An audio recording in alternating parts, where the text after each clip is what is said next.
مجبوری سے کر لیتے مصلحتاً تو گناہ نہ ہوتا، جائز ہے جان بچانے کے لیے کرنا، بلکہ آپ بھول گئے وہ قرآن کی آیت جس میں رسول اللہ صلی اللہ علیہ وسلم کے پاس جب آئے، جس وجہ سے آیت اتری، عمار ابن یاسر رضی اللہ عنہ کا، یا رسول اللہ میں ہلاک ہو گیا، میں برباد ہو گیا. آپ نے کہا کیا ہوا ہے عمار ابن یاسر جنتی، اس صحابی کا واقعہ.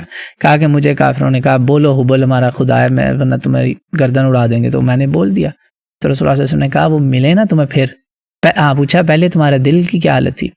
کہا ایمان سے بھرا ہوا تھا یا رسول اللہ. تو اللہ نے اس پہ قرآن اتارا، الا من اکرہ وقلبہ مطمئن بالایمان، جس کا دل ایمان سے بھرا ہوا نا، بالکل کوئی شک شبہ نہیں ہے، وہ زبان سے ایسا بول بھی دے اس کو کوئی پکڑ نہیں ہے. سورہ نحل میں یہ آیتیں اتری، مکی آیت، تو مکہ کا واقعہ ہے. تو رسول اللہ صلی اللہ علیہ وسلم نے فرمایا پھر ملے نا پھر یہ کہہ دینا. سمجھ گئے؟ یہ وہ جائز کام ہے جو بڑے بڑے صحابہ نے کیا تھا.